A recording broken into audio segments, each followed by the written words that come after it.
हाँ जी, CA inter के जितने भी बच्चे हैं जिन्होंने अभी ग्रुप 1 और ग्रुप 2 के एग्जाम्स दिए थे उनका आया है नेगेटिव रिजल्ट।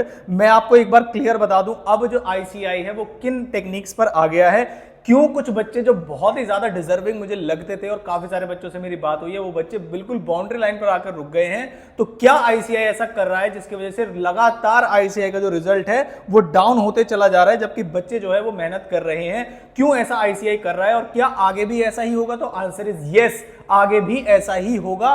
क्यों वो कर रहा है और आप इससे कैसे बच सकते हैं, दोनों ही चीजें मैं आपको बताऊंगा। तो वीडियो को देखिएगा पूरा, अगर आपको अच्छी लगे तो वीडियो को लाइक भी कर दीजिएगा। अब मैं आपको दिखाता हूं, जैसे देखिए आपके सितंबर 2024 की जो पासिंग परसेंटेज है वो क्या है। तो सितंबर 2024 की जो पासिंग परसेंटेज है वो ग्रुप 1 की है 15.17 और जबकि ग्रुप 2 की है वो आपकी 15.99% है और बोथ ग्रुप की 5.66% है।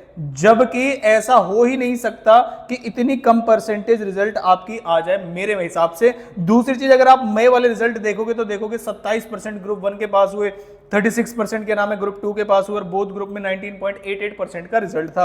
अब मैं आपको बताता हूं ऐसा क्यों हो रहा है, सारे बच्चे ध्यान से देखेंगे ऐसा आईसीआई क्यों कर रहा है। डिमांड एंड सप्लाई सभी बच्चों ने इकोनॉमिक्स में पढ़ रखी है, जितना मुझे लग रहा है ये लॉजिक गलत भी हो सकता है, लेकिन क्योंकि आप इकोनॉमिक्स के स्टूडेंट भी रह चुके हैं फाउंडेशन में तो सारे बच्चों को ये चीज पता होती है कि पहले जो आईसीआई के एग्जाम्स होते थे वो 2 बार में होते थे। 2 बार में होने के बाद जो भी उनका पासिंग परसेंटेज होता था तो on an average number of passing students, जो पासिंग स्टूडेंट्स थे वो कुछ निकल कर आता था। आप इस सिंपल मैथ को समझिएगा, आईसीआई क्यों फेल कर रहा है और क्यों आगे भी ऐसा ही करेगा ये बताता हूं मैं आपको, अब जरा ध्यान से देखना। अब जो आपके पेपर होते हैं वो साल में होते हैं 3 बार। 3 बार पेपर होने से का मतलब क्या है कि रिजल्ट भी कितनी बार आएगा? 3 बार। अब अगर तीनों बार परसेंटेज वाइज रिजल्ट्स वो बराबर कर दे जैसे पहले देते हुए आए थे तो यहां पर जो संख्या है इंक्रीज हो जाएगी बहुत ही ज्यादा सिग्निफिकेंटली। ऐसा आप मान के चलिए, जैसे मैं आपसे बोल दूं कि मान लीजिए 100 बच्चे यहां पर पेपर अपीयर करते हैं पास होने के लिए, ऑन एन एवरेज 20% रिजल्ट मैंने दोनों बार का मान लिया आता है और 40 स्टूडेंट पास होते हैं।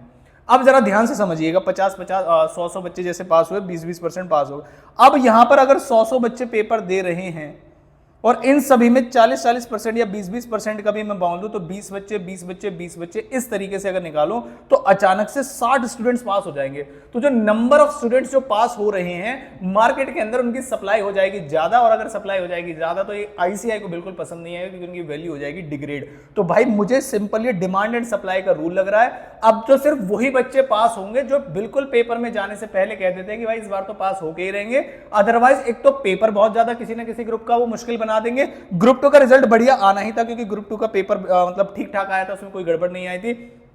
जो ग्रुप 1 वाले बच्चे उनको इंटेंशनली सारे बच्चों को फंसाया गया उनमें टैक्स में, और टैक्स के पेपर में मुश्किल कर दिया लेकिन टैक्स में पास कर दिया। जबकि जो मुश्किल वाला पार्ट जो बहुत ज्यादा मुश्किल नहीं था, जो कि आपका आता है एडवांस अकाउंट्स वाला पार्ट, वो वाला पार्ट जो है उनका मुश्किल, मतलब उसमें काफी बच्चों को एवरेज मार्किंग करके और फेल की कगार पर लाकर खड़ा कर दिया है। मेरे हिसाब से इस सितंबर 2024 के एग्जाम्स में जिनका रिजल्ट अभी आया है परसों, अगर आपके 130 टू 150 के अराउंड मार्क्स है जो इंटरमीडिएट वाले बच्चे हैं, तो आप ऐसा मान के चलिएगा कि अगर ये इंस्टीट्यूट की पॉलिसी नहीं रहती तो आप 100% पास कर जाते।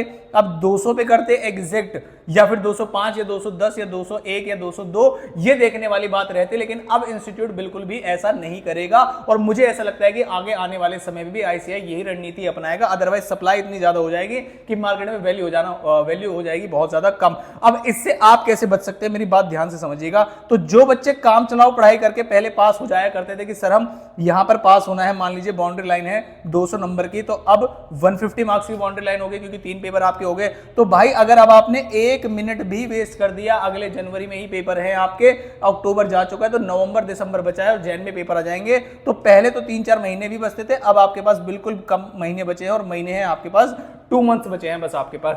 तो जो भी बच्चे बाउंड्री लाइन पे पढ़ाई करते हैं, काम चलाऊ पढ़ाई करते हैं, ये लास्ट के 2 महीने में सर हमने बहुत मेहनत की, लास्ट के 1.5 महीने में हमने बहुत मेहनत की, it is not enough for CA intermediate या फिर फाउंडेशन, कुछ भी कह लीजिए आप। मेरे हिसाब से जब से साइकिल बना है, आगे आने वाले समय में मार्क माय वर्ड्स की यही परसेंटेज रहने वाली है आपके आने वाले रिजल्ट को लेके भी। तो जो भी बच्चे जैन में पहली बार एग्जाम दे रहे हैं, जैन 2025 में, या फिर वो मल्टीपल टाइम्स रिपीट करने वाले हैं अब जनवरी 2025 में, तो पहली चीज तो सीए ये एग्जाम है तो इसमें नेगेटिव रिजल्ट आ सकता है, इसमें बहुत ज्यादा शॉक होने वाली बात नहीं है, आप अपनी कमियों पे ही काम करेंगे। लेकिन मेरे बच्चे, अब ये पुराने जैसा कोर्स नहीं रहा है कि आपने थोड़ी बहुत काम चलाओ पढ़ाई की थी, वैसे ही क्वेश्चन एग्जाम में दिख गए और आप पास हो गए। मेरा ऐसा मानना है जनवरी 2025 में भी स्ट्रिक्ट से स्ट्रिक्ट चेकिंग करेंगे और पासिंग परसेंटेज को मेंटेन करेंगे। तो जो भी बच्चे बाउंड्री लाइन पर खेल रहे हैं, प्लीज आप टारगेट करिएगा एटलीस्ट आपके 300 में से 200 मार्क्स आ रहे हो, मतलब 200 मार्क्स की एटलीस्ट आपकी तैयारी होनी चाहिए कि 200 तो लाकर ही रहने हैं। जैसे 300 में से 200 का पासिंग परसेंटेज है, उसके लिए आपको क्या करना पड़ेगा, तो जो ग्रुप 1 वाले बच्चे हैं भाई, उनको एडवांस अकाउंट्स और आपका टैक्स में बहुत ही ज्यादा स्ट्रांग करना पड़ेगा।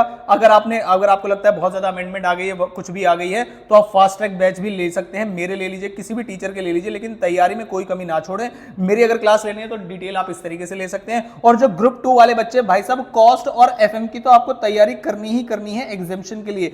ऑडिट में मैंने देखा है काफी सारे बच्चों के उन्होंने एवरेज मार्किंग की है, और उनमें भी मैंने देखा है ग्रुप 2 में भी काफी सारे बच्चों के 130 से लेके 150 मार्क्स में आ रहे हैं नंबर, जबकि उनका एग्जाम बहुत अच्छा गया था, ऑडिट में उन्होंने एवरेज मार्किंग कर दी। तो भाई मैं आपको बताता हूं, आप ऑडिट में टारगेट 40 नंबर का भी करेंगे, तब भी आपको पास होने के लिए कॉस्टिंग और एफएम और एसएम में एग्जामिनेशन चाहिएगी। तो अगर आप ग्रुप 1 वाले बच्चे हैं या ग्रुप 2 वाले बच्चे हैं, अगर आपने टारगेट नहीं किया है 2 सब्जेक्ट में एग्जामिनेशन, तो मान के चलिएगा इंडिविजुअली कुछ काफी सारे बच्चे पास हो गए होंगे, लेकिन ओवरऑल रह गए होंगे। काफी सारे बच्चों के 50 प्लस मार्क है 2 सब्जेक्ट्स में, लेकिन एक सब्जेक्ट में इतने कम मार्क्स है कि वो क्या नाम है, ओवरऑल ग्रुप रह गया। तो ऐसा भी कई सारे बच्चों के साथ देखने को मिला है। तो भाई जैन 2025 में अगर पास होना है तो सारी जितनी भी डिस्ट्रैक्शन आपको साइड रख के पूरा फुल फोकस के साथ पढ़ाई करनी है। आपको कोई भी आपको क्लास, लेक्चर, रिवीजन वीडियोस कुछ भी चाहिए तो इस नंबर पे व्हाट्सएप करके आप अपने रिजल्ट शेयर करके ले सकते हैं। कुछ बच्चों के मैसेज में नहीं ले पाया था, अभी दिवाली के चक्कर में मंडे से पूरा बैक ऑन ट्रैक आ जाएगा सारी चीजें, और आपको सारे मैसेजेस के रिप्लाई मिलने लगेंगे। वीडियो अच्छी लगी हो तो वीडियो को लाइक कर दीजिएगा। और आपके कौन से पेपर में आपको ऐसा लग रहा है कि एवरेज मार्किंग की है इंस्टीट्यूट ने, अगर आप ग्रुप 1 के बच्चे हैं तो आपको लॉ या एडवांस अकाउंट्स में लग रहा है, या टैक्स में लग रहा है, या फिर ग्रुप 2 के बच्चे हो तो क्या ऑडिट में लग रहा है, या कॉस्ट में आपको लग रहा है कि ज्यादा नंबर काट दिए, या एसएम में आपको लग रहा है ज्यादा नंबर काट दिए। तो जैसा भी आपका रिजल्ट रहा मुझे पक्का शेयर कर दीजिएगा, कमेंट बॉक्स में बताइएगा कि आपका क्या विचार है इंस्टीट्यूट की इस पॉलिसी के बारे में। तो मिलता हूं आपसे किसी इंपॉर्टेंट वीडियो के साथ।